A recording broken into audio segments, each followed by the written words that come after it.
las mamás en estado, donde ayuda a madres en estados de vulnerabilidad. Así que la doctora Karen nos va en este rato a brindar su experiencia, no solo como médica, sino que también su labor humana, su labor de estar con las madres, de eh, ayudar.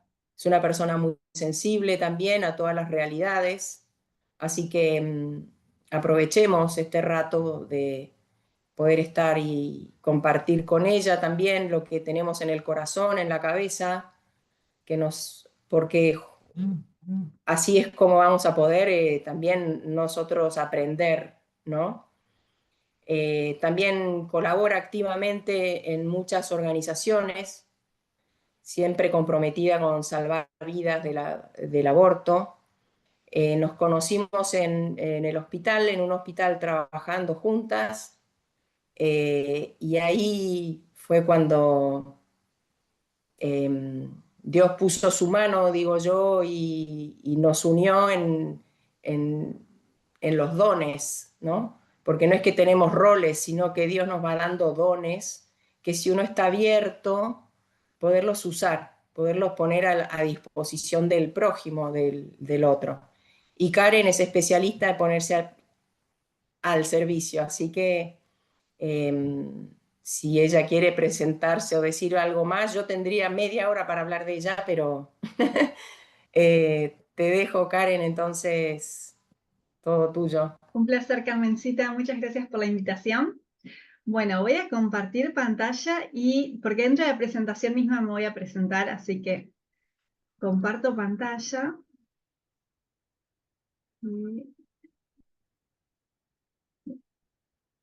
Bueno, la charla de hoy es libertad o manipulación y nos referimos especialmente a los temas relacionados al aborto y a la educación sexual. Realmente estos temas a mí personalmente no me interesaban, yo soy médica, pero a mí lo que me gustaba es diagnóstico por imágenes, pediatría siempre me gustó y me terminé dedicando a diagnóstico por imágenes. Es una especialidad de 4 años dentro de medicina donde los médicos nos dedicamos básicamente a analizar todos los estudios por imágenes que se le hacen a los pacientes, tomografías, resonancia, ecografía, radiografía, todo eso. Bien, en 2019 yo arranqué la especialidad en 2018, en 2019, en el centro médico donde estaba, me echaron y la verdad que fue un momento, les aseguro que mi cara no era tan feliz como se ve acá en la foto, pero fue un momento de profunda reflexión, de querer saber lo que Dios, qué planes tenía Dios para mi vida. Y me acuerdo que ese año oré muchas veces la misma oración y era que Dios me mostrara dónde, pero especialmente que me llevara a aquel lugar donde yo mejor lo pudiera servir.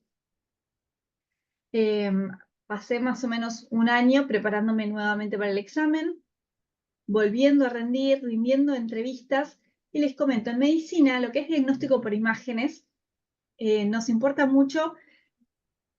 Es muy común que se elijan primero los centros privados porque tienen la mejor tecnología, ¿sí? Esto significa los últimos resonadores, los mejores equipos, si algo se rompe a las pocas horas ya lo arreglan y diferentes circunstancias por las cuales realmente los médicos que hacemos diagnóstico por imágenes es muy frecuente que elijamos en primer lugar los centros privados. Sin embargo, fui pasando, aprobando los exámenes, pasando entrevistas y de los lugares privados no me llamaron, así que le dije adiós, bueno, veo que el lugar es un... Voy a tener que elegir un hospital público, yo había rendido todos los exámenes, estaba abierta a donde Dios me quiera llevar, y le pedí una sola cosa, y yo le pedí a Dios una prueba para saber ese lugar, y la prueba fue respondida de forma exacta. No lo voy a contar en esta ocasión, eh, pero básicamente en la entrevista, yo le hice, en la entrevista previa yo fui a varios hospitales públicos a recorrer para ver cuál iba a elegir, porque se elige por puntaje de examen. Los exámenes más altos son los que van eligiendo los hospitales. Y bueno, dentro de eso fui a recorrer los hospitales para ver qué opciones tenía. Y básicamente en la entrevista yo hago un pedido totalmente anormal al jefe, cuando él me termina de explicar cómo son las reglas del hospital, y él me dijo, bueno, ¿tenés alguna duda? Y yo le dije, sí, tengo un solo pedido, y ese pedido me lo concedió, y yo entendí que ese era el lugar al cual tenía que ir. Así que año siguiente, 2020, entro en el hospital, es Hospital Público Petrona de Cordero en San Fernando, y otra vez se desata el tema del aborto, que en Argentina ya se había hablado mucho en 2018 cuando había sido rechazada la ley para despenalizar el aborto. Sin embargo, en 2020 se aprueba una ley para legalizar el aborto, y en ese momento me tocó pasar por unas circunstancias muy difíciles, que es básicamente yo como médica ecografista tenía que ver a los bebés, tenía que medirlos, confirmar que estaban vivos, que se movían, que estaban bien, y cuál era la medida del bebé para ver si ese bebé se podía abortar o no. Y realmente me encontré con una realidad muy diferente a la que una se imagina. No son mujeres empoderadas las que van a buscar el aborto, sino que son mujeres vulnerables, mujeres desesperadas, mujeres asustadas, mujeres que no quieren realizarse el aborto, pero que se sienten muy presionadas por diferentes circunstancias, ¿no?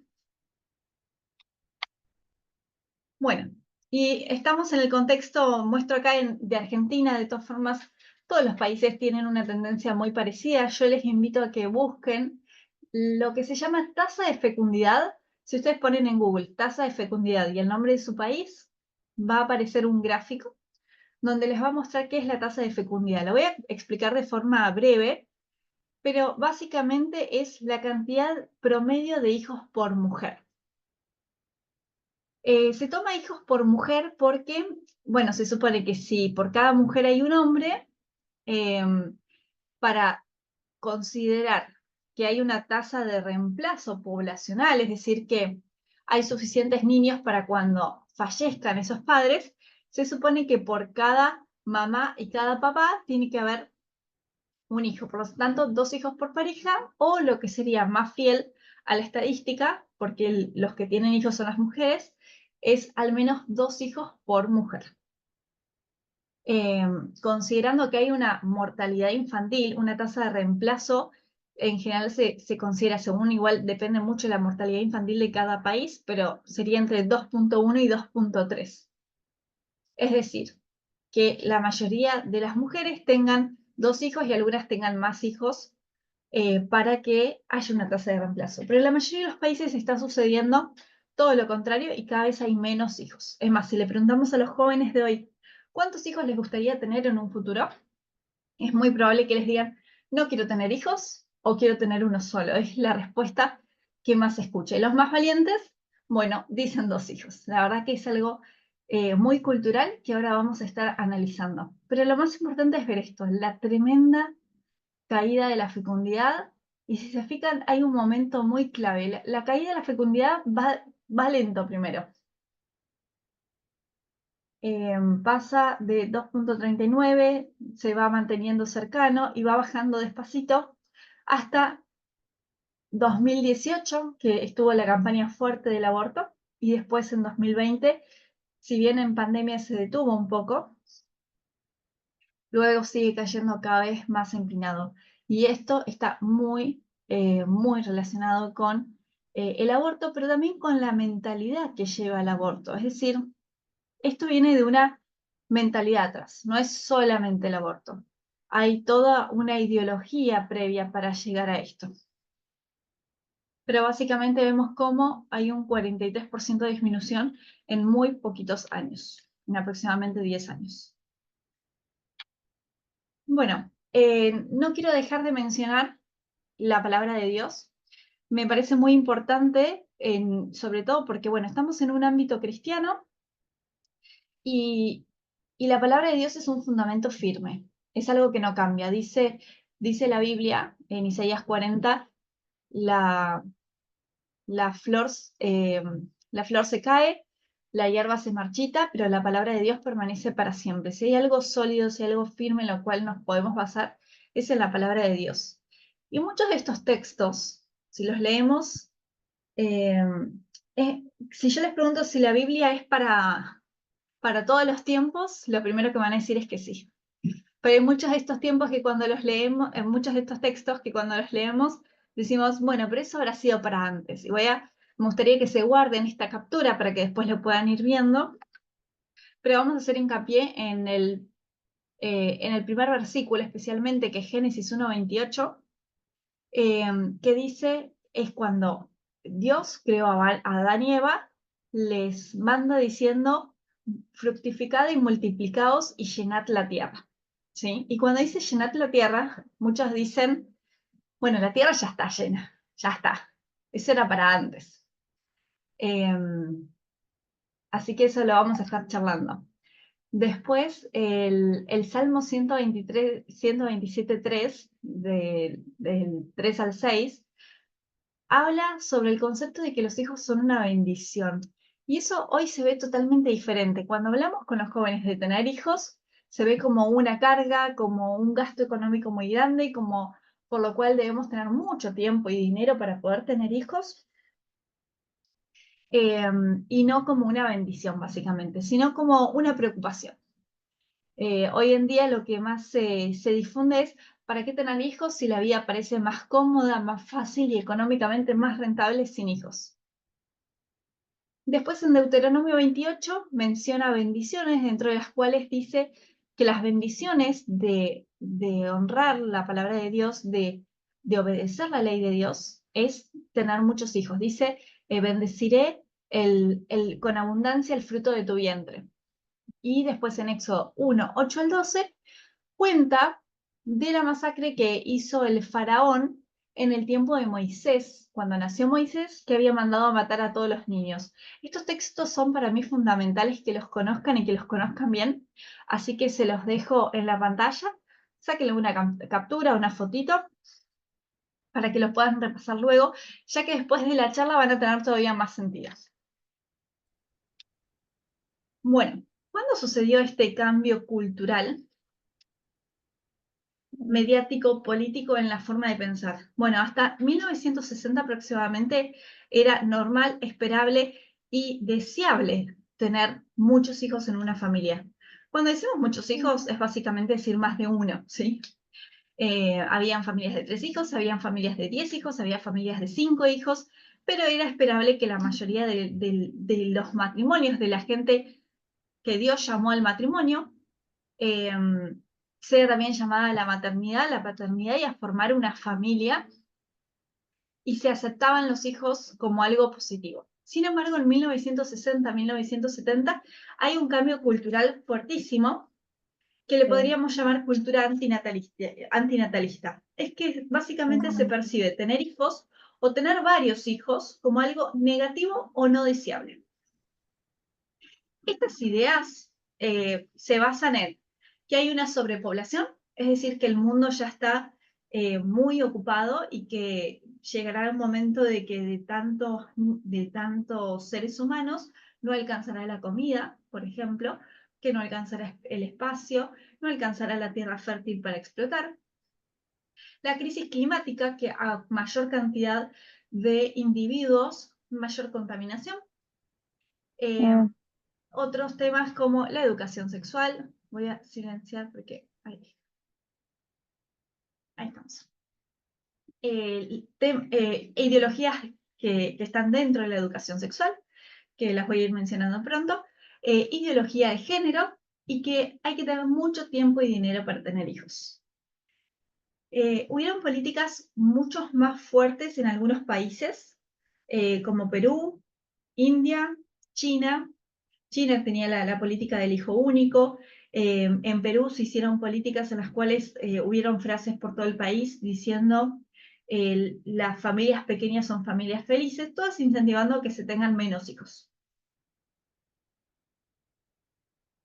¿El mundo está realmente sobrepoblado? Las primeras veces que se habló de esto fue en 1960, 1968, el libro escrito por Paul Ehrlich, La bomba poblacional, hablaba básicamente que en un lapso de aproximadamente 10 años iba a haber un colapso porque no alcanzaría el alimento. Esto no se cumplió de la forma que lo había planteado Paul. El Club de Roma de 1972 fue una junta de muchos biólogos y científicos que hablaban de cuándo iba a entrar en crisis el mundo por la sobrepoblación, y eso se calculaba para el año 2000. Y políticas de control de natalidad existieron desde Egipto, como se lo puede leer en la Biblia en Éxodo capítulo 1. Es decir, hay siempre momentos en los cuales por políticas se considera inapropiado que nazcan más chicos. En el caso de Egipto, que está registrado en el libro de Éxodo, es muy llamativo como el versículo en Éxodo 1:7 dice que los hebreos se habían multiplicado en gran manera y se había llenado de ellos la tierra. Es como que los egipcios realmente veían, el faraón veía una amenaza en la cantidad de habitantes hebreos que había en la tierra de Egipto. Bueno, sin embargo, hay una gran diferencia entre la percepción popular, es decir, que se piensa que el mundo está sobrepoblado y lleno de ciudades, y los datos reales sobre el uso del suelo. Imagínense que aproximadamente solo el 4% de la tierra habitable y fértil está ocupada por ciudades e infraestructuras humanas. ¿Qué significa esto? Si sacamos los océanos, si sacamos los desiertos, si sacamos los glaciares, si sacamos los ríos, si sacamos toda la superficie terrestre no habitable, nos queda una proporción de la Tierra que es tierra habitable y fértil. De esa tierra habitable y fértil, los seres humanos ocupamos solo el 4%. ¿Sí? Hablando de cuánto está ocupado por humanos, por ciudades e infraestructuras. Obviamente hay parte también ocupada por el cultivo, pero básicamente esto sería el uso real de la tierra fértil, y estamos hablando de que un 4% ocupada por humanos, aproximadamente, y un 11% por cultivos. El resto de la tierra fértil no está cultivada. Es decir, tenemos un 85% de la tierra fértil que no está cultivada. Esto lo muestro en forma gráfica para que se vea que realmente el planeta no está sobrepoblado de personas. Es más, vuelvo para atrás, cuando hablamos de crisis climática, las poblaciones que tienen menos hijos son las que más contaminan. Las poblaciones que tienen menos hijos también son las que más consumen y más basura generan. Y las poblaciones que tienen menos hijos es donde hay más dinero. Entonces, es contrario al conocimiento de la cultura general de lo que se piensa en la percepción popular, ¿sí? Bueno, la educación sexual. Actualmente le llaman ESI o educación sexual integral, pero si nos fijamos, en realidad está basada en anticoncepción. Y es muy importante que por más que tenga títulos muy bonitos, hay que leer lo que está por dentro. Y está muy bueno que lo analicemos. Hoy no tenemos tiempo para analizarlos, pero les muestro un poco, por ejemplo, dentro de la educación sexual integral hay 5 ejes.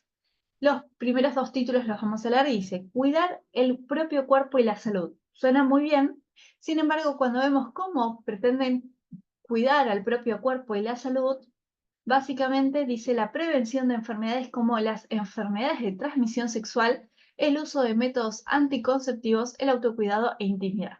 Es decir, la prevención de enfermedades o de embarazo o lo que sea, pero a través del uso de métodos anticonceptivos, y vamos a estar hablando un poquito más adelante de por qué esto es contradictorio. Luego, valorar la efectividad y las emociones, obviamente suena muy bien, porque sí, es sumamente importante, sin embargo, es contradictorio con la primera parte, porque básicamente el uso de métodos anticonceptivos y enseñado desde la juventud, promoviendo la actividad sexual, entre comillas, responsable con el uso de métodos anticonceptivos en los jóvenes, promueve básicamente relaciones sexuales antes de que haya un compromiso, una afectividad y una emoción estable para un vínculo duradero en una pareja. Después hace mucho hincapié en lo que es perspectiva de género y de respetar la diversidad. Es decir, todas las identidades de género que se pusieron de moda actualmente. Y cuando habla después de derechos sexuales y reproductivos, hace mucho hincapié en el derecho, nuevamente entre comillas, al aborto. Bueno, algo que llama mucho la atención es lo siguiente, que donde quiera que la anticoncepción llegue, el aborto siempre sigue. ¿No se supone que la anticoncepción reduce los abortos? Es decir, si realmente la educación sexual sirviera, si los anticonceptivos que se dan de forma gratuita en un montón de lugares funcionaran bien, la educación funcionara de forma correcta, debería básicamente el aborto haber desaparecido. Se deberían haber reducido los abortos al menos. Y sin embargo, donde quiera que la anticoncepción llegue, el aborto siempre le sigue y siempre en aumento. Cada año que le sigue a la legalización del aborto en Argentina, hay más abortos en Argentina. Eso estadísticamente y lo pueden ver y lo tenemos registrado. Bueno, ¿cómo la anticoncepción crea la mentalidad pro aborto? Básicamente, lo vemos en el gráfico de abajo, pero hasta el 1960 las personas realmente entendían que el acto sexual, las relaciones sexuales, podían terminar en un embarazo. Sin embargo, a partir de que entró en las pastillas anticonceptivas, que fueron relativamente efectivas para evitar embarazos, esto dejó de relacionarse tanto. Ahora el sexo ya no se veía que tendría como consecuencia un embarazo, sino que básicamente ya perdió esa relación mental en la población. ¿Qué significa esto? En primer lugar, ¿quién creó el sexo? Lo creó Dios y lo creó con, eh, con tres funciones principales. Si quieren, póngalas en el chat, así los leo, o si quieren participar, no hay ningún problema. Pero ¿cuáles son las funciones del sexo en nosotros los seres humanos?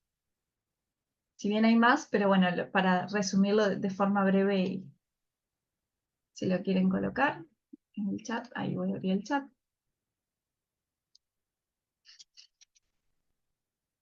¿Cuáles son las funciones de las relaciones sexuales para el hombre en el mundo que Dios nos dio, ¿no?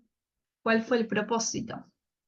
Bueno, Carmen dice, unitivo y procreativo. Si esas son las dos principales, es básicamente la unión con tu pareja, y procreativo porque es básicamente tener hijos. Y dentro del unitivo también podemos considerar el placer, sí, el placer, es decir, Dios hizo el sexo para que lo disfrutemos con nuestra pareja y para tener una relación única con esa persona y sentirnos con esa persona un vínculo diferente, único que no vamos a tener con ninguna otra persona. Exactamente, para el matrimonio. Lo reservó para un momento muy importante. Entonces, a partir de, de esta concepción de que el sexo se lo reduce al placer, se pierden estos dos conceptos de unitivo y procreativo. Es decir, si ahora yo puedo tener relaciones sexuales y eso no me va a llevar a ninguna consecuencia, pienso en tener relaciones sexuales a pesar de que no tengo un compromiso con esa persona, sino que lo tengo solo por placer. Ahí se pierde el concepto de unitivo y también la responsabilidad de los hijos y se pierde el concepto procreativo. Y cambió la actitud, cambió la conducta sexual en la población. Si bien los primeros años que se usan los anticonceptivos se ve una reducción en los embarazos realmente producida por los anticonceptivos, aparece algo nuevo. Aparece que empieza a cambiar la conducta sexual de la población, empieza a haber mayor promiscuidad y a mayor promiscuidad empiezan a aparecer más embarazos no deseados. Y eso hace que aumenten los abortos. ¿Y por qué aparecen estos embarazos no deseados si estamos hablando de contracepción o anticoncepción? Bueno, básicamente porque eh, en la cultura actual básicamente se dice porque los métodos anticonceptivos fallan, ¿sí? Pero básicamente a mayor relaciones sexuales, de una persona cada vez más joven, de paso, la edad más fértil de la mujer es entre los 16 y los 25 años. Es decir, en el momento en que la mujer es más fértil, tiene más probabilidades de embarazo y tiene más probabilidades de tomar una mala decisión en este contexto de tener relaciones sexuales antes del matrimonio, con una pareja que no es para toda la vida, hay muchas más chances de que ese anticonceptivo falle, entre comillas, porque en realidad no es que falla, ahora lo vamos a explicar, y que se produzca un embarazo no deseado.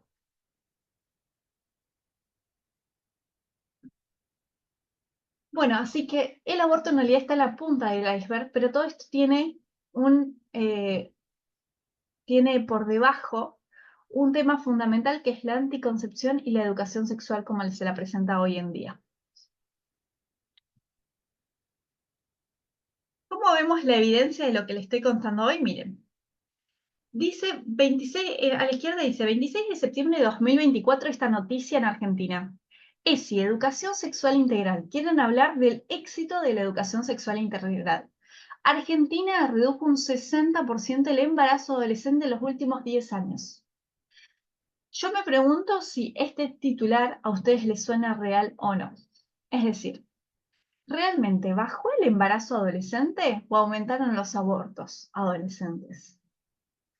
Porque la ESI promueve en gran medida los abortos. Y se compara, dicen los últimos 10 años, así que se compara desde 2014 hasta 2024. Estamos hablando de que justo en el medio está la campaña a favor del aborto de 2018 y en 2020 la legalización del aborto.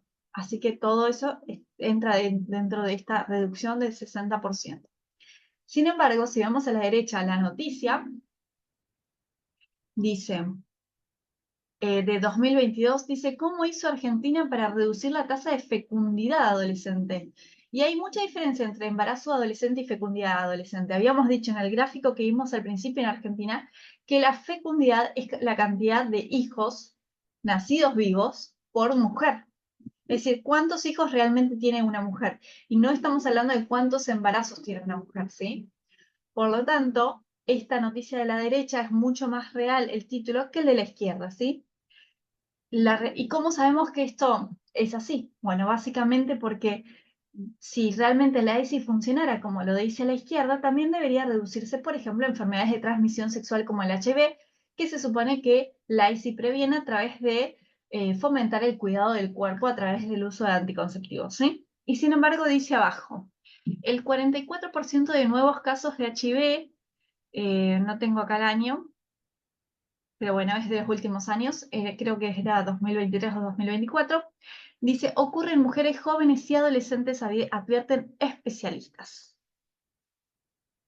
Y habla de la necesidad de ampliar los programas de educación sexual. Y a la derecha vemos cómo entre los años, entre 2016 y 2017 está en azul, y en los años 2022 y 2023 está en violeta. Es decir, la diferencia que hubo en esos 6 años, hay 6 años de diferencia entre el azul y el violeta, donde las tasas de, eh, de detección de HIV en adolescentes de 10 a 14 años y de 15 a 19 años aumentaron muchísimo. En solamente 6 años aumentó un montón el contagio de HIV en niños y jóvenes adolescentes.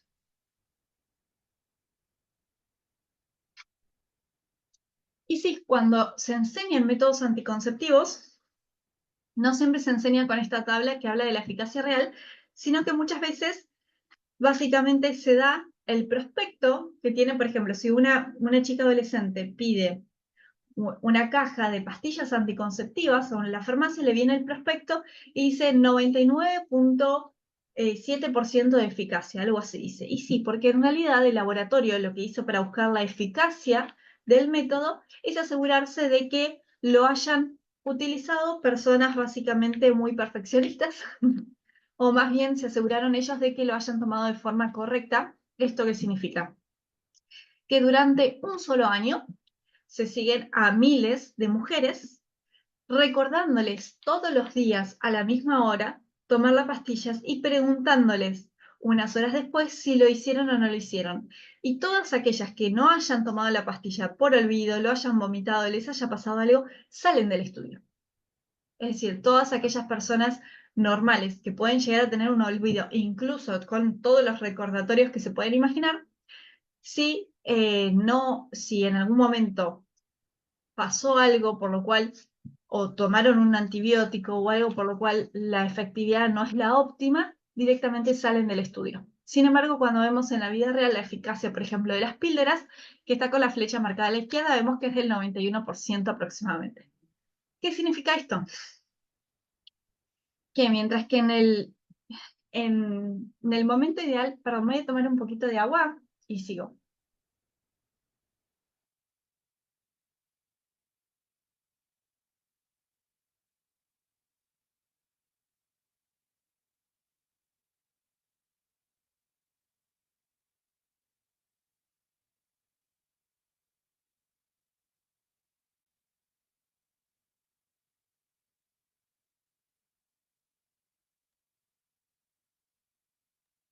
Ya estoy de vuelta.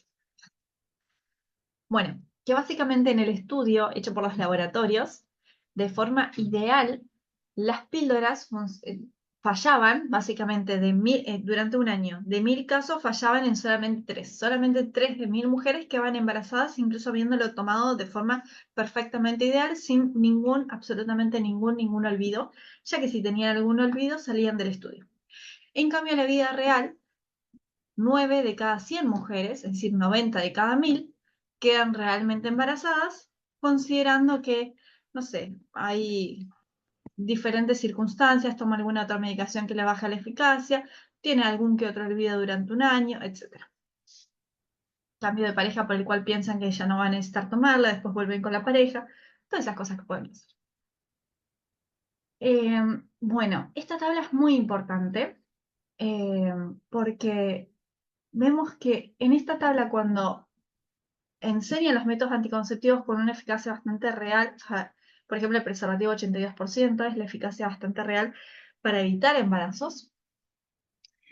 Tiene diferentes columnas, pero hay una que falta, ¿sí? Yo la escribí por fuera, efectos adversos. Es decir, hay algo que no están contando en todo esto y es los efectos adversos. No tenemos tiempo de entrar en esto, pero es muy interesante que se estudien, porque la verdad es como que hay un tabú en eso y no están contando ni el mecanismo real por el cual actúan, ni los efectos adversos que tienen. Acá hay información que falta, información muy clave. Y cuando vemos estas tasas de eficacia o de ineficacia, pensamos si realmente está bien hablar de métodos anticonceptivos. ¿Por qué? Porque básicamente están diciendo de que no siempre se evita la concepción. Es decir, ¿son realmente anticonceptivos si en el caso del DIU un 1% queda embarazada igual de las mujeres que tienen DIU? Un 1% de las que tienen un implante quedan embarazadas igual, un 9% del anillo también, un 9% de las píldoras también y un 18% de las que usan preservativo también. ¿O estamos hablando de que solamente son productos y medicación que reduce la probabilidad de embarazo y nada más? Porque incluso el laboratorio cuando hace sus análisis perfectos y tiene las pacientes ideales y no hay ningún olvido, 3 de cada 1000 quedan embarazadas.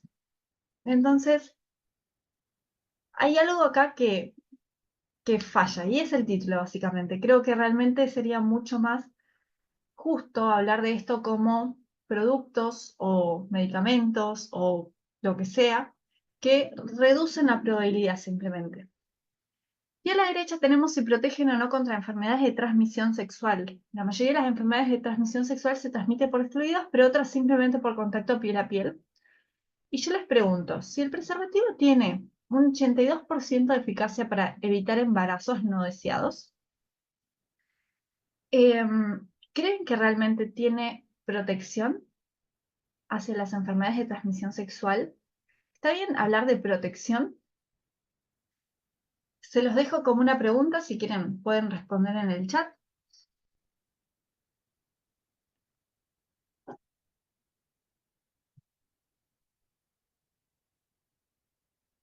Muy bien. Así que vamos a estar viendo pronto en un cuadrito cuál es esto de la protección del preservativo para las enfermedades de transmisión sexual. Seguimos. Bueno, ¿qué significa esto de, vamos a analizar solamente la píldora, 91% de protección anual, protección como si el embarazo fuera igual eh, a alguna enfermedad, ¿no? Porque en realidad protección de qué si es un embarazo, ¿no? No es ninguna patología. Pero por ejemplo abajo, si no lo analizamos, dice, si una chica sexualmente activa de 15 años comienza a usar la píldora continuamente, no la deja usar, no tiene cambios de pareja, parece, no piensa en descansar ni nada de eso, hay un 50% de probabilidades de que quede embarazada para cuando tenga 22 años. Yo creo que esa probabilidad realmente es muchísimo mayor y la mayoría de las chicas para los 22 años en realidad ya tuvo al menos un embarazo si empezaron a tener relaciones sexuales de forma periódica desde los 15 años. Aproximadamente, ¿cómo sería esto? Bueno, 9% en el primer año, 25% en los 3 años, 38% en 5 años y 61% en 10 años. Entonces, volvemos al mismo concepto. Si la anticoncepción fuera una forma efectiva de prevenir abortos, el aborto básicamente debería haber desaparecido en ese momento. En cambio, sucede todo lo contrario.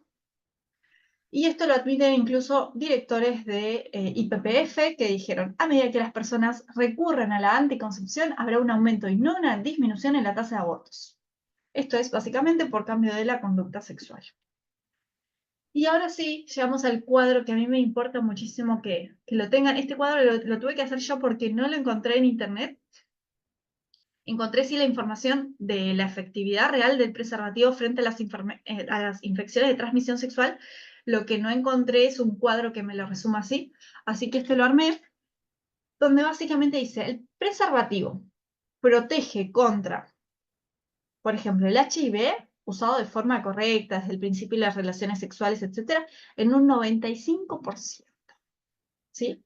Es decir, que hay un 5% de veces en las cuales se usa el preservativo de forma correcta, donde una persona con HIV se encuentra con una persona sin HIV y se contagian igual. En 5 de cada 100 casos se van a contagiar igual. Y esa es la enfermedad contra la que más protege. Contra clamidia, gonorrea, 85%, tricomoniasis, 75%, sífilis, 60%, herpes genital y HPV, que en realidad es contacto piel a piel, no es contacto por fluidos, 40% que yo creo que le están regalando un montón, porque básicamente el HPV son verrugas que pueden estar en la piel por fuera de los genitales internos, y es muy fácil de contagiar. Así que bueno, si bien los estudios dan un promedio de 40%, es muy probable que sea menor todavía. Y no sé si podemos hablar de protección, si es justo hablar de protección cuando vemos los porcentajes reales de que disminuye la probabilidad de que te contagies, ¿sí? No me parece justo hablar de la palabra protección, porque si yo pienso que hay un método que protege contra las enfermedades de transmisión sexual, pienso que realmente no me lo voy a contagiar. Y no que tengo estos porcentajes, que la mayoría de las veces me voy a contagiar de HPV con o sin preservativo, por ejemplo. Bueno, obviamente todo esto está modelado por intereses económicos, intereses políticos, se los dejo por si quieren captar la captura de pantalla, pero hay otros intereses más. Y para eso les cuento el testimonio de Camila. Camila es una chica que conocí en el Hospital de San Fernando el año pasado, 2024, y básicamente ella vino derivada porque ya había tenido 2 intentos de aborto. Camila, 19 años, 2 intentos de aborto. Su bebito seguía vivo, seguía bien, se movía, tenía sus latidos. Y ella vino porque como ya estaba de 16 semanas, en Argentina el aborto legal es hasta la semana 14, le habían dicho, mira, acá no podemos darte más pastillas, pero el aborto te lo pueden hacer en el Hospital de San Fernando. Así que la derivaron al Hospital de San Fernando y le pidieron hacer una nueva ecografía para ver si el bebé seguía vivo, porque el día anterior le habían dado otra pastilla más. Ella la había tomado y durante la ecografía Camila se veía como ven en la foto. ¿Sí? Camila estaba mirando la pantalla y no le sacaba los ojos de encima, a tal punto que entonces le pregunto si quiere que le explique la ecografía. Me dice que sí, le explico todo, revisamos al bebé de pie a cabeza, le cuento que no tiene absolutamente ninguna anomalía, principalmente porque hay un miedo muy frecuente en las personas que hacen intentos fallidos de aborto, y es que el bebé tenga algún problema por ese intento de aborto. La realidad es que no hay problemas. Después, si a alguien le interesa el tema, lo podemos conversar, pero ya vi muchísimos sobrevivientes del aborto y están todos perfectamente bien y sanitos. Y en caso de que alguna tenga un problema, es mucho más probable que le haya tocado, porque simplemente le tocó a ese bebé nacer con labio leporino, nacer con un soplo cardíaco, porque le tocó al bebé desarrollarse así, que haya sido por las pastillas. Sin embargo, cualquier mujer que haya tomado pastillas y que le toca que su bebé tenga algún problema, va a pensar que es por eso, ¿sí? Y la asociación en realidad es una asociación falsa, que es básicamente por culpa de la madre, que es lógico que entonces se lo asocie a ese intento de aborto, pero que la realidad es que los bebés no se ven perjudicados en su desarrollo por las pastillas abortivas. Bueno, cuando veo que Camila está tan anonadada, mirando, eh, tan sorprendida, mirando la ecografía, mirando a su bebé, cómo se movía, y quiso escuchar los latidos, yo le planteo la posibilidad de seguir con el embarazo y le explico que en cualquier momento ella puede seguir con el embarazo, que su bebé está muy bien, que no le pasó nada. Y ella me dice, no, no, no, no lo puedo tener. Esa ecografía fue larguísima, no sé si estuve 40 minutos o cuánto, porque realmente ella quería ver a su bebé, así que se lo permití. Y le dije, bueno, mira, yo la verdad es que por más que vos me digas que esté segura, yo no veo que esté segura. Como ella venía de muy lejos, de Pilar, le dije, mira, si vos te querés volver a ver a tu casa, no tengo problema pagarte un remis. Ella se había tomado 3 colectivos para venir hasta San Fernando. Y le dije, mira, el remis lo tenés pago, podés volver a tu casa. Si vos llegás a querer seguir con el embarazo, eh, nada, o simplemente pensalo. Le dije, se me habían acumulado un par de pacientes de la guardia de ecografía, y le dije, voy a atender a estos pacientes y después, si vos estás esperando afuera, te hago volver a pasar y charlamos un rato más y vemos. Entonces yo le dije eso, no vayas a ginecología, quédate acá afuera, pensalo un rato y si te veo te hago pasar de vuelta. Bueno, cuando termino con mis pacientes ya no la veo más afuera, así que por dentro mío me sentía muy triste, pensando, bueno, ya fue a ginecología. Y, y le había pedido el teléfono a ella, así que le mandé un mensajito. Ya le había mandado uno para que se guarde mi contacto por si quería alguna ayuda, algo que pueda hacer para ella, por ella. Y le puse, fue un placer conocerte, cualquier cosa, estoy acá.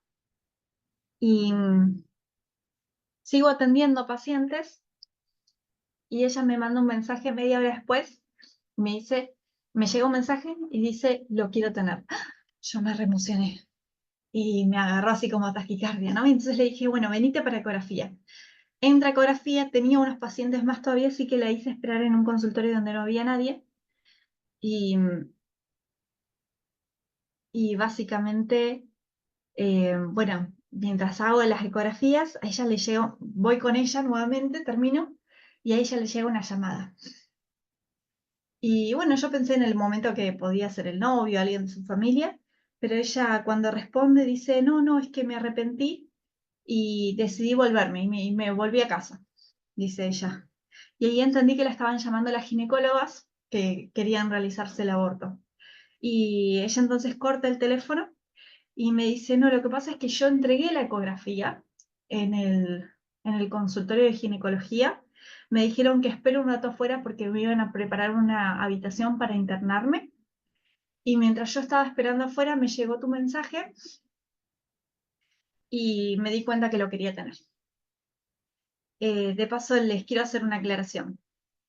Yo definitivamente no la convencí a Camila de seguir con el embarazo, porque ella salió del consultorio decidida a abortar. Y esto es, sin lugar a dudas, obra del Espíritu Santo, ¿sí? Y es algo importantísimo. Yo no solo le mandé mensaje a Camila cuando vi que probablemente ella seguiría por el lado del aborto, sino que también recé por ella, oré por ella, y creo que esa es una enseñanza y algo fundamental. Eh, por más decisión que tome la mamá para ir por el aborto o no, orar, entregarlo en manos de Dios y pedirle al Espíritu Santo que actúe donde tiene que actuar es lo que hace la diferencia. El único que convence es el Espíritu Santo. Bueno, continúo con el relato.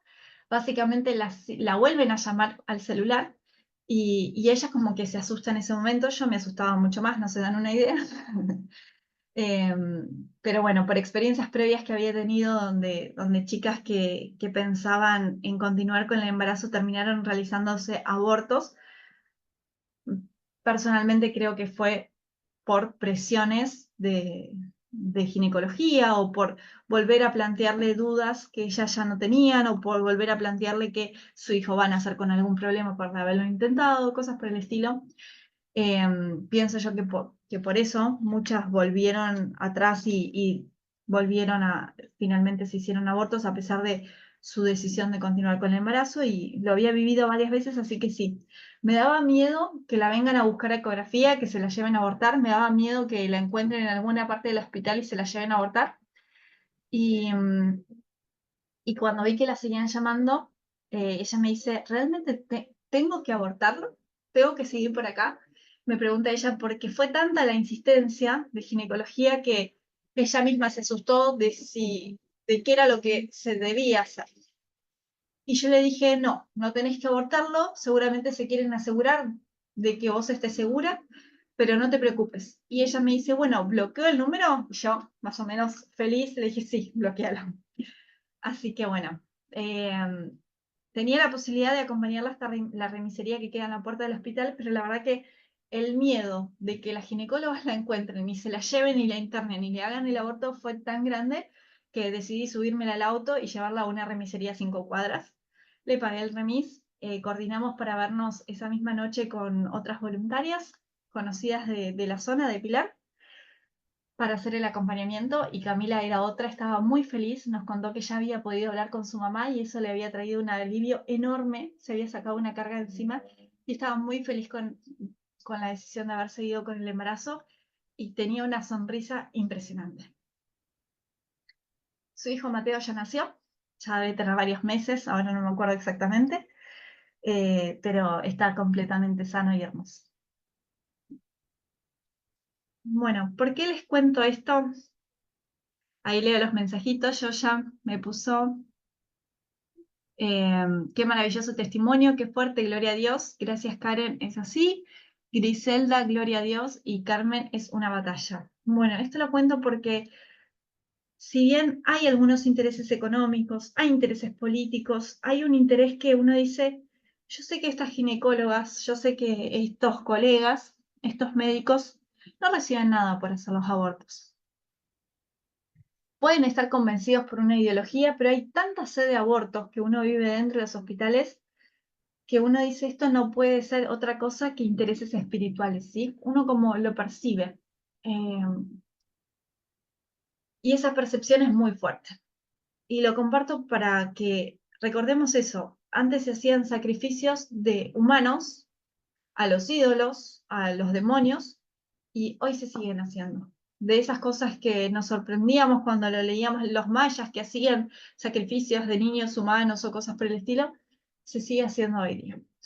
Realmente creo que hay intereses espirituales que cuando uno está metido en esta batalla, dice la Biblia, no tenemos lucha contra sangre ni carne, sino contra principados y potestades de las huestes celestiales. Es decir, hay una lucha espiritual, no es visible, pero que cuando estamos metidos en esto, tenemos que ser valientes, porque estamos en la batalla. Lo lindo que les puedo decir es que estamos en la batalla del lado de quien ya ganó. Bien, bueno. Y quiero dejar esta mención importantísima para mí de qué es realmente la educación sexual, la salud sexual. Dejo esta frase, me gustaría que la capturen para poder compartirla con quienes ustedes educan, con quienes ustedes hablan sobre estos temas. Y básicamente es cuando hablamos de vasectomía. Vasectomía es cuando se cortan los conductos deferentes del hombre para que los espermatozoides dejen de llegar, dejen de salir de la parte de los testículos y dejen de mezclarse con el líquido seminal y de esa forma no tenga más hijos, ¿no? Es una forma de anticoncepción quirúrgica. para que nunca más, o una forma de esterilizarlo, ¿no? O de producir infertilidad en el hombre. La ligadura es cuando se hace una cirugía en las trompas de falopio de la mujer, impidiendo que el óvulo eh, entre por las trompas y se encuentre con los espermatozoides. También son métodos anticonceptivos definitivos.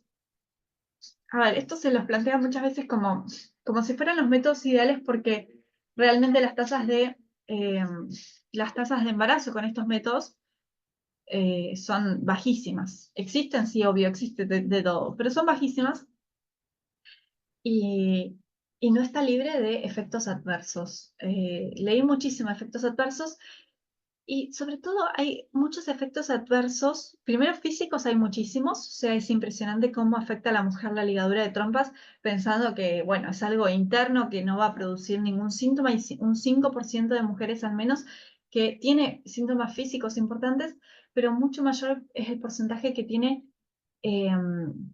secuelas psicológicas.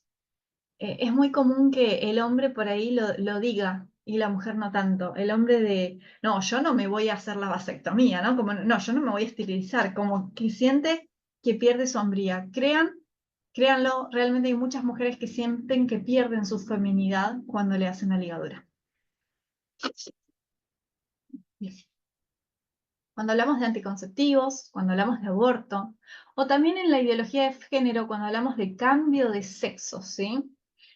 O afirmación de género, cuando se dan hormonas a un paciente que quiere parecer del sexo opuesto, cuando se hacen mutilaciones, se sacan las mamas a mujeres completamente normales para verse más masculinas.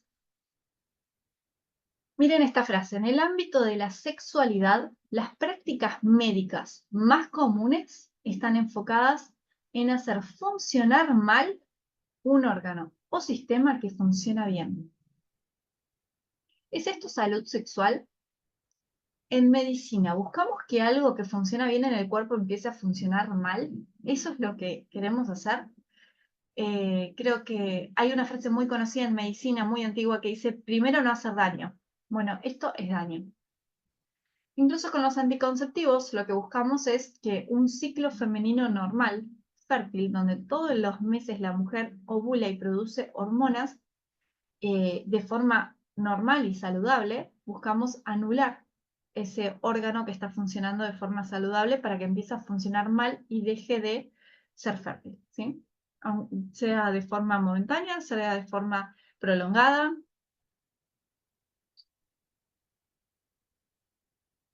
Muy bien.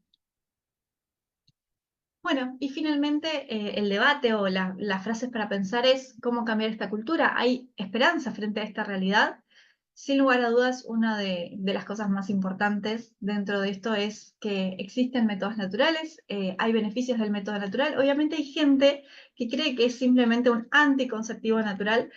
Esto es recién, primero es tema de mentalidad, ¿sí? No dudo de que haya gente que use el método natural como un método anticonceptivo, allá cada persona como lo use, con su propia conciencia, pero es muy interesante que cuando se lo aprende en armonía con la palabra de Dios y con la biología, respetando la biología, no estamos pensando en no tener hijos, sino que estamos reconociendo y respetando la biología tal cual la creó Dios, con su potencial procreativo, con su potencial unitivo, deseando la bendición de los hijos y algunas veces tomando la decisión de distanciar embarazos, por ejemplo, por el estrés materno o por situaciones particulares, pero siempre viendo a los hijos como una bendición y no como algo a evitar a toda costa.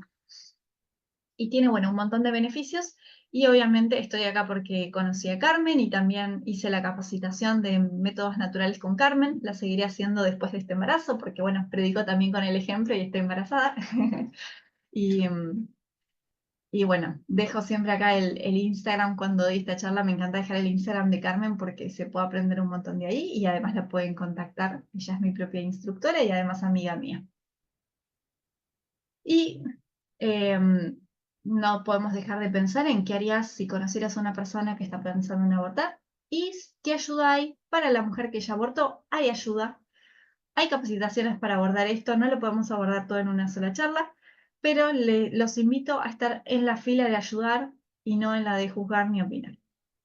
Y dentro de eso, recuerden, esta frase la dijo Leire hace poquito en una charla que tuvimos con Carmen y Leire, una reunión, que dijo, una mujer aborta cuando la amenaza que le supone el embarazo la siente más fuerte que el apoyo. Y esta frase para mí me encantó porque es así. Necesitamos hacer fuerza ¿dónde? En el apoyo, ¿sí? La mujer se siente muy desamparada, muy sola, se siente en una situación de vulnerabilidad muy grande. Así que cuando hay un embarazo inesperado, sin lugar a duda tenemos que buscar hacer más hincapié en la parte de apoyar a esa mamá, que no se sienta sola.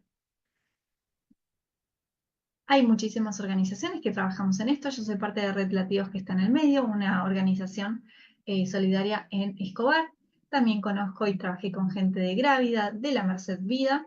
Y respecto a la sanación de las heridas del aborto, Proyecto Esperanza es el que más conozco porque Carmen es voluntaria de Proyecto Esperanza y me contó un montón de temas, así que súper agradecida.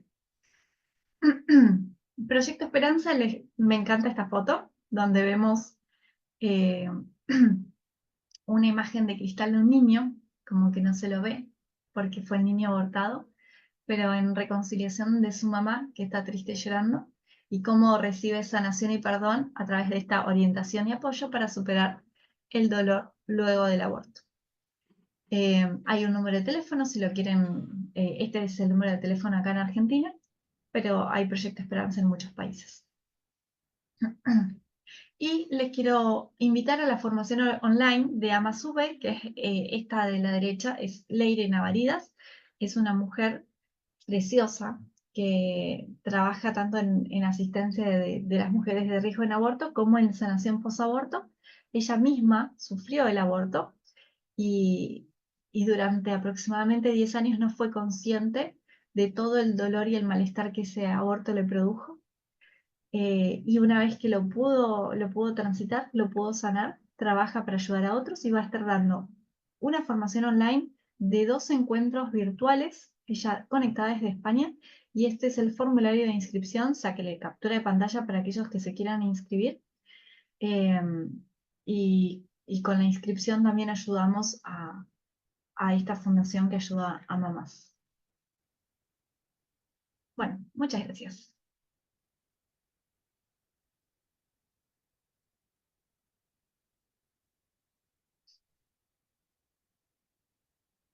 Gracias, Miriam, ay, que puso los aplausos.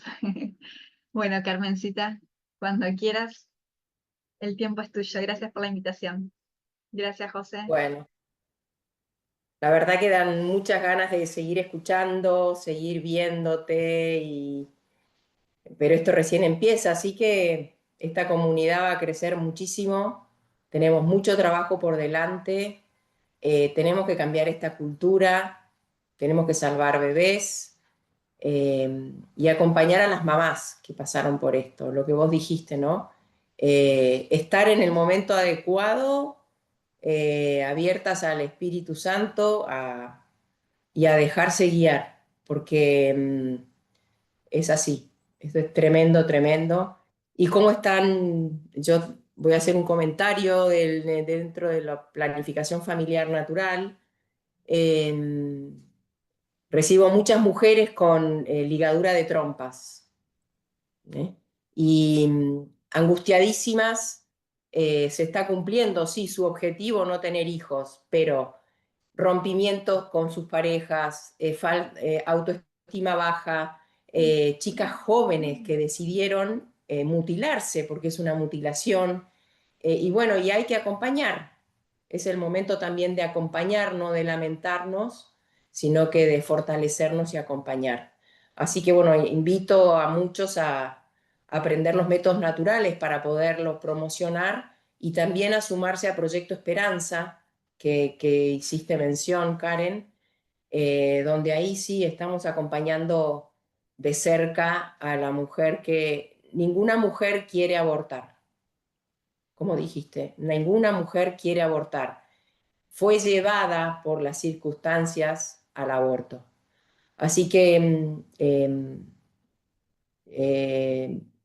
los comentarios que quieran hacer, acá seguimos. Y gracias, Karen, por tu tiempo. Hola Karen, ¿cómo estás? Hola, Yoya, qué lindo verte. Igualmente, felicitaciones por el nuevo bebito. Gracias. Muy clara estuviste, me encantó, me encantó. Mira que yo doy esta misma charla, pero vos le diste un toque muy lindo, muy didáctico y muy actual. Te felicito. Muchas gracias. Te quería preguntar una cosa, porque me ha llegado un caso de Luján, del CAM, de una chica que le han recomendado que aborte porque tiene problemas psiquiátricos. Si vos sabés algo de alguna patología que venga con una contraindicación para embarazarse, porque le están diciendo que tiene que sacárselo. Yo lo que sabía hasta ahora era que no había nada al respecto. Además, está a decir que yo en Córdoba atendí a una chica en estas condiciones y siguió con el embarazo y tuvo un bebito precioso, Noah, sin ningún problema. Sí. No, Yoya no existe, simplemente hay una sed de abortos. Bien, me aclarás muchísimo porque yo contesté, pero digo, no vaya a ser que Karen, que está en el hospital, te hayas enterado de No, algo. no, no, es impresionante la cantidad de falsas indicaciones de aborto que escuché. No, es Bien, tremendo. gracias. No, por favor. A ver, básicamente cuando hablamos de indicaciones de aborto estamos pensando en situaciones en las cuales tengamos que decir en que la vida de la mamá está en peligro, ¿sí? Y se puede hacer algo, es decir, realizando el aborto se puede beneficiar en algo a la madre. Entonces, tenemos dos situaciones. Bebés de más de 24 semanas, que básicamente pueden sobrevivir por fuera del útero de forma prematura, ¿no? Hay con sus muchísimos cuidados y sus riesgos, por supuesto. Y bebés Claro, menores de 24 semanas, y voy a contar un ejemplo en cada caso, ¿sí? Bebés mayores de 24 semanas que ya pueden sobrevivir fuera del útero. Por ejemplo, una enfermedad muy típica es la preeclampsia, es cuando sí, la paciente tiene presión alta y empieza a generar alteración de función de algún órgano, y eso puede empeorar con eclampsia cuando ya hay alteración del sistema nervioso central, y eso puede básicamente generar convulsiones o incluso la muerte de la madre. Ese tipo de casos hay que hacer cesárea urgente sí o sí, porque no hay otra forma de salvar la vida de la madre y el bebé puede sobrevivir, así que se le hace la cesárea y se le dan al bebé todos los cuidados habidos y por haber, sí, todos los cuidados intensivos que tiene que recibir ese niño. Siempre se intenta salvar las dos vidas, ¿sí? bien, Así que, literalmente, el aborto después de las 24 semanas por causa de salud o riesgo de vida de la madre no existe. Es una falsa mentira. El aborto después de las 24 semanas, ¿hay instituciones que lo realizan? Sí. ¿Que ponen por excusa situaciones de riesgo de vida o salud de la madre? Sí, pero es mentira. ¿Por qué? Un aborto realizado después de las 24 semanas es básicamente primero inyectar con un medicamento al bebé para que se muera dentro de la panza y después practicarle un parto o una cesárea, que es mucho más lento que practicar una cesárea y salvarle la vida a los dos. Bueno, eso en bien, resumen. Después está la situación en que el bebé tiene menos de 24 semanas y realmente se puede llegar a encontrar algún beneficio en limitar la vida del niño por la salud de la madre. Un ejemplo de esto, hay diferentes ejemplos, pero un ejemplo donde realmente se justificaría salvar la vida de la madre porque no se puede salvar la vida del niño es el embarazo ectópico en la trompa, ¿sí? Un bebé que se implanta en la trompa es un bebé que va a morir, ¿sí? Si bien la claro, mayoría de los casos se autolimita y el bebé muere antes de que se haga alguna intervención, sería uno de los pocos casos en los cuales, debido a que empieza a haber sangrado en la madre o algo, la única forma de salvarle la vida es sacar a ese bebé que de todas formas no va a sobrevivir, ¿sí? Y otro caso es cuando se le hace decidir a la madre o a la familia. Por ejemplo, en Argentina tenemos altas tasas de cáncer de cuello de útero. El cáncer de cuello de útero es producido por el virus del HPV, un virus de transmisión sexual que vimos que no es prevenible con el preservativo. Un virus cada vez más frecuente en la población, donde aproximadamente un 95%, no, perdón, 85% de la población tiene el virus, de los cuales no todos se cronifican, muchos se curan solos, ¿sí? Pero básicamente hay un porcentaje pequeño que se cronifica, que queda instalado en la mujer y que puede producirse el cáncer de cuello de útero. Y no es infrecuente que las mujeres no se hagan los controles y se encuentre el cáncer de cuello de útero durante un embarazo.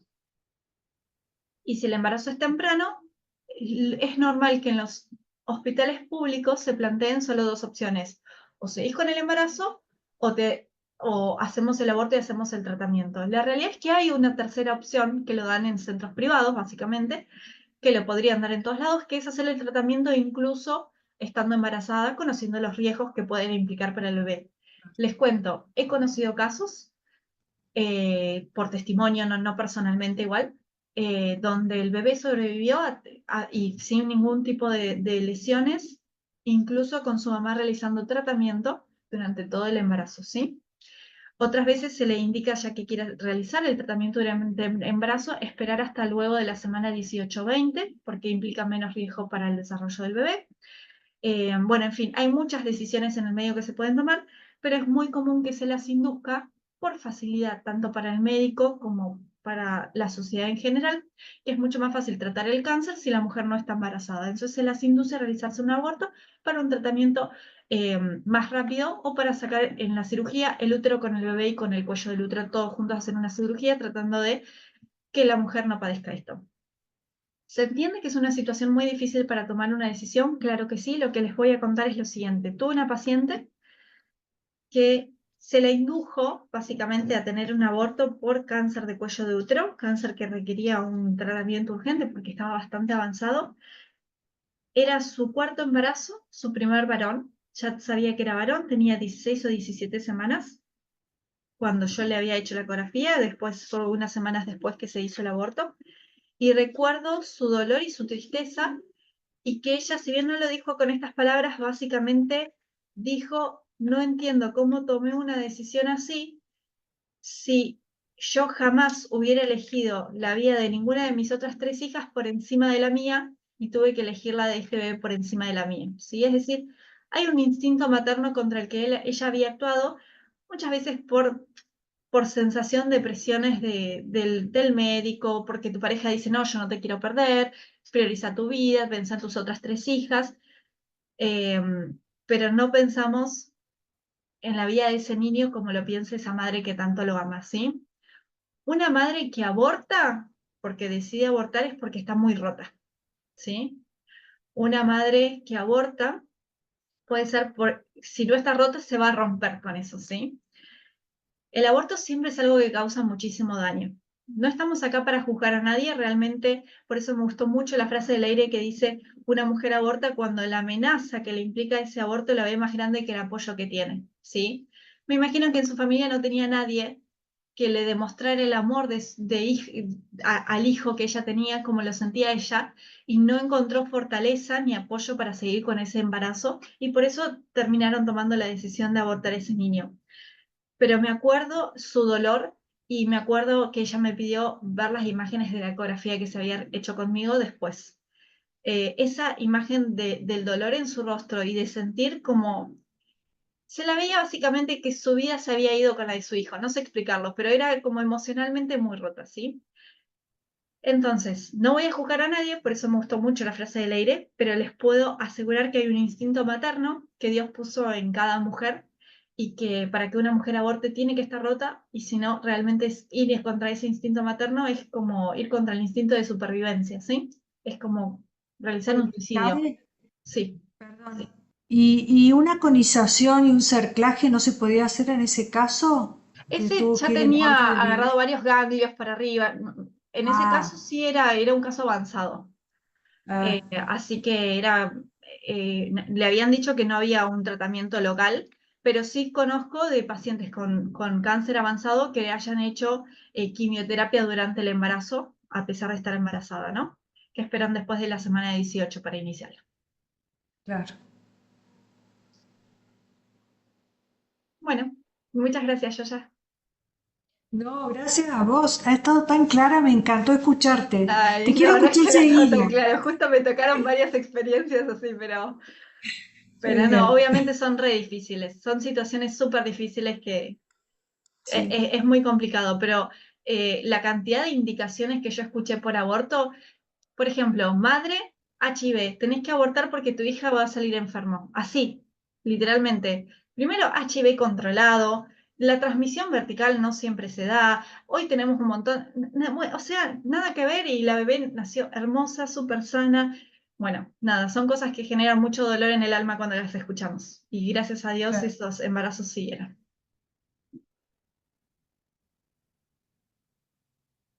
Yo creo, gracias Karen, y esto, bueno, abro el corazón, creo que hay que cambiar la mentalidad, ¿no? Es un cambio muy profundo que vamos a tener que generar cada uno en su ambiente. Y ahí en ese caminito están clarísimo, aparecen los métodos naturales. O sea, es como el plan originario de Dios sobre cada uno, a ver, meterse ahí, entrar ahí, en esa luz, ¿no? Eh, y están tan desprestigiados. O sea, yo cuando enseño los métodos no te vendo nada, como digo, no te vendo nada, no estoy haciendo negocio, los laboratorios no les interesa. Entonces, culturalmente nadie va a hablar de que los métodos naturales son eficaces, ¿no? Claro. Eh, Así que sueño con ese cambio de 360 grados, ¿no? Sí. En nuestras próximas generaciones. Bueno, muchas gracias, Carmencita. Bueno, y muy bueno, entonces a partir de octubre vamos a tener 2 encuentros importantes, ¿no? No sé si querés Sí, lo vuelvo a compartir. eh, A ver, pongo por atrás. Acá. En octubre están las dos formaciones online de Leire. Una es de formación en asistencia a la mujer en riesgo de aborto y asistencia en el postaborto. Son 2 charlas en día sábado, en octubre, creo que es 18 y 25 de octubre. Ahí si se fijan en el código QR o en el link del formulario aparece toda la información. Bien. buenísimo. Así que al grupo yo les voy a estar mandando el acceso, como si están en el chat de la información experimental. Así que ahí les vamos a mandar todo el acceso y todo. Dale. Gracias. Muchas gracias. No, gracias a ustedes Chao, por muchas gracias. Nos vemos. Linda Gracias. la charla, gracias. Gracias, gracias.